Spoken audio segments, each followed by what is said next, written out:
Shri P K Gopan, എത്ര മികച്ച പദ്ധതിയാണെങ്കിലും ആ പദ്ധതി നടപ്പിലാക്കുന്ന രീതിയാണ് അതിനേക്കാൾ പ്രധാനം എന്ന് കേരളം സമീപകാലത്ത് കേരളത്തിന് ബോധ്യപ്പെടുത്തിയ മറ്റൊരു പദ്ധതിയില്ല. അതിന്റെ ക്ലാസിക് എക്സാമ്പിൾ ആയിരിക്കും കേരളത്തിന്റെ ചരിത്രത്തിലുടനീളം ഈ സിൽവർ ലൈൻ പദ്ധതി എന്നുള്ളതാണ് തോന്നുന്നത്.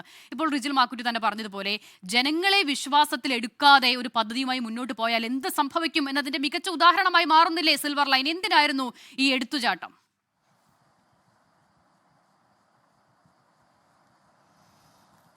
എടുത്തുചാട്ടം എന്നുള്ള പ്രയോഗം കേരളത്തിലെ കഴിഞ്ഞ 10 വർഷത്തിനിടയിലെ വികസന പ്രവർത്തനത്തിന് യോജിക്കുന്ന ഒരു വാക്കയല്ല. കാരണം ശ്രീമതി അസിത തന്നെ കൃത്യമായി ചൂണ്ടിക്കാണിച്ചതുപോലെ കേരളത്തിൽ മിന്നുന്ന വികസന പ്രവർത്തനങ്ങൾ കഴിഞ്ഞ 10 വർഷത്തിനിടയിൽ നടന്നു. ജനങ്ങളുടെ പങ്കാളിത്തത്തോടെയും സ്വീകാര്യതയോടെയും കൂടി. നിങ്ങൾ നോക്കൂ, NH-66 അത് 30 വർഷക്കാലം കേരളത്തിലെ ജനങ്ങൾ അതിനെ എതിർത്ത് സമരം ചെയ്തതാണ്. 2 കാരണങ്ങളാൽ അതിന് പ്രതിസന്ധി ഉണ്ടായി. ഒന്ന്, 30 മീറ്റർ നിലവിൽ അത് 45 അത് 60 ആക്കാൻ പാടില്ല എന്ന് സമരം ചെയ്തവർ. കേന്ദ്ര ഗവൺമെൻറ് 60-ൽ കുറച്ച് അത് ചെയ്യില്ല എന്ന വാശി. ഏറ്റവും ഒടുവിൽ 30-കാരെ 45-ലേക്ക് എത്തിക്കുന്നു, 60-കാരെ 45-ലേക്ക് താഴ്ത്തുന്നു. ആ ഇടപെടൽ നടന്നതുകൊണ്ട് മാത്രമല്ല NH-66 പൂർത്തിയായത്. പിന്നെയോ നന്നായി പണം കൊടുത്തു അവർക്ക്.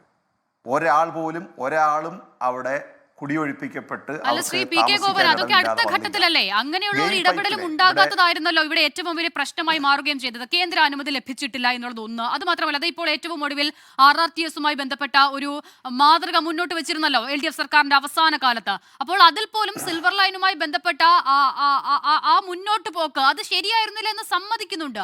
അപ്പോൾ ഇതിൽ ആരെയാണ് ഇത് ബാധിക്കുന്നത്? സാധാരണക്കാരായ ജനങ്ങളെയാണ്. അപ്പോൾ അവിടെയായിരുന്നു പ്രശ്നം.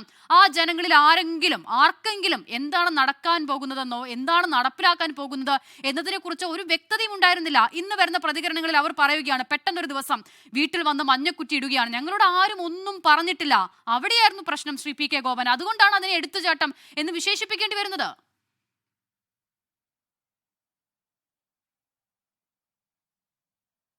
അസിത, ഞാൻ പറഞ്ഞു തുടങ്ങിയതല്ലേ ഉള്ളൂ. അങ്ങയുടെ ഒരു വാക്ക് ഞാൻ പറഞ്ഞതുകൊണ്ടാണ് ചൊടിച്ചതെന്ന് എനിക്ക് മനസ്സിലായി.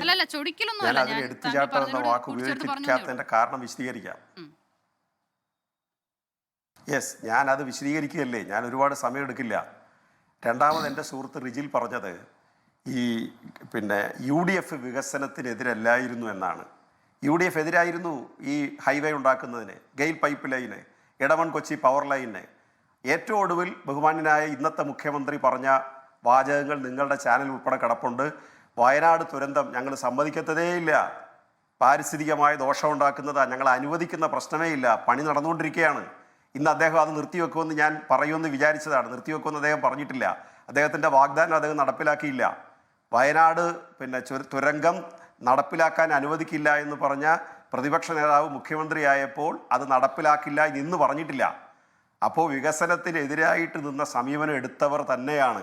എന്താണ് കേരളയിലേക്ക് വന്നാൽ ഞാൻ NH-66ൻ്റെ കാര്യം പറയാൻ കാരണം, അല്ലെങ്കിൽ മലയോര പാത അല്ലെങ്കിൽ തീരദേശ പാതയ്ക്കെല്ലാം നമ്മൾ ഭൂമി എടുത്തിട്ട് തന്നെയാണ് വികസന പ്രവർത്തനം നടത്തുന്നത്.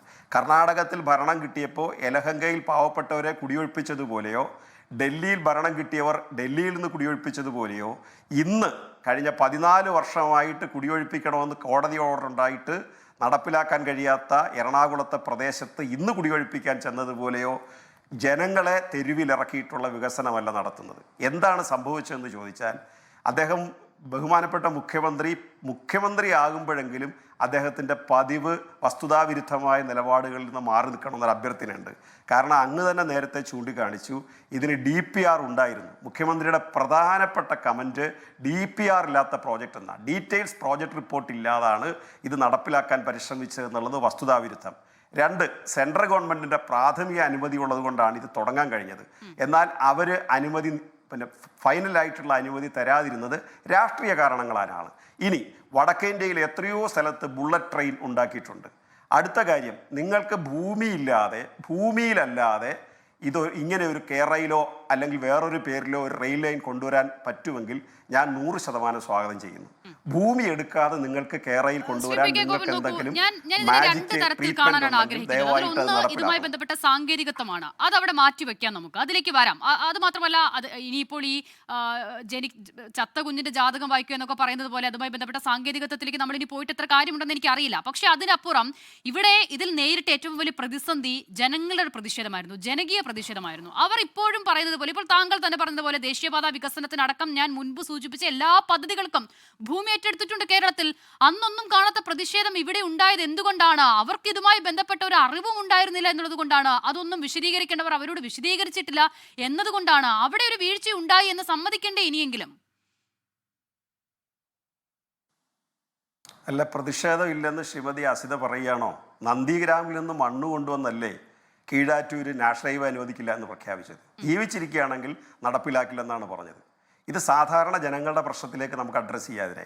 ഞാൻ ഈ മഞ്ഞക്കുറ്റി വീടിൻ്റെ മുമ്പിൽ കിടക്കുന്ന അടുക്കളയിൽ മഞ്ഞക്കുറ്റി വൈകാരികമായി പറയുകയാണ്. കിടപ്പ് മുറിയിൽ മഞ്ഞക്കുറ്റി, കക്കൂസിൽ കുളിമുറിയിൽ മഞ്ഞക്കുറ്റി. ഒരു വീട് നിങ്ങൾ മൊത്തത്തിൽ എടുക്കാൻ തീരുമാനിച്ചാൽ ഇതെല്ലാം അതിനകത്ത് ഉൾപ്പെടുമല്ലോ. ഇനി കക്കൂസും കുളിമുറിയും കിടപ്പറയൊന്നും ഇല്ലാത്ത വീടുകൾ മാത്രമേ ഇനി അടുത്ത റെയിൽ ലൈൻ എടുക്കുന്നുള്ളെങ്കിൽ നല്ല സന്തോഷമായ കാര്യമാണ്. നമ്മൾ അവർക്ക് അങ്ങനെ ഒരു കുറ്റി അവിടെ ഇട്ടത് അതിൻ്റെ അലൈൻമെൻറ്റിൻ്റെ ഭാഗമായിട്ടാണ്.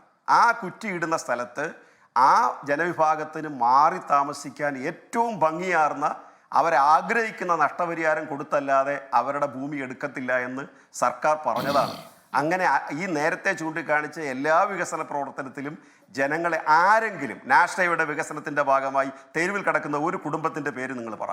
ഗെയിൽ പൈപ്പ് ലൈനിൻ്റെ ഭാഗമായി തെരുവിലാക്കപ്പെട്ട ഒരു കുടുംബത്തിൻ്റെ പേര് പറ.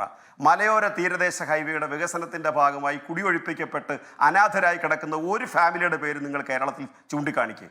എന്തിനൊരു ദുരന്തം ഉണ്ടായപ്പോൾ അവർക്ക് വീട്ടുവാടക കൊടുക്കുകയും അവർക്ക് അതുവരെ ജോലി ചെയ്യാനുള്ള പൈസ കൊടുത്തുകൊണ്ടിരിക്കുകയും ചെയ്തൊരു സർക്കാരാണ് ഇവിടെ. അതുകൊണ്ട് ജനങ്ങളെ തെരുവാധാരമാക്കിക്കൊണ്ടുള്ള വികസനമല്ല, ഇത് പൊളിറ്റിക്സാണ്. കേരയിൽ വേണം അന്ന് പറഞ്ഞത് എന്താ? കേരയിൽ വേണ്ട എന്നുള്ളത് മാത്രമല്ല പറഞ്ഞേ, അല്ലെ കുടിയൊഴിപ്പിക്കലിൻ്റെ പ്രശ്നം മാത്രമല്ല പറഞ്ഞേ. നിങ്ങളുടെയൊക്കെ ഓർമ്മയെ കാണുമല്ലോ എന്തിനാ ഇത്രയും വേഗത എന്നാണ് ചോദിച്ചത്. അവരുടെ ഒരു വനിതാ MLA വളരെ കൃത്യമായിട്ട് ചോദിച്ചത് ഈ സ്പീഡിൽ ആര് യാത്ര ചെയ്യണമെന്നാണ് ചോദിച്ചത്. കേരളത്തിൽ ഒരു റെയിൽ ലൈൻ വേണമെന്നുള്ള കാര്യത്തിൽ ഇപ്പോൾ എല്ലാവർക്കും തർക്കം ഉണ്ടാകും തോന്നുന്നില്ല. അത് LDF നടപ്പിലാക്കേണ്ടെന്ന കാര്യത്തിൽ മാത്രമേ ഉള്ളൂ തർക്കം.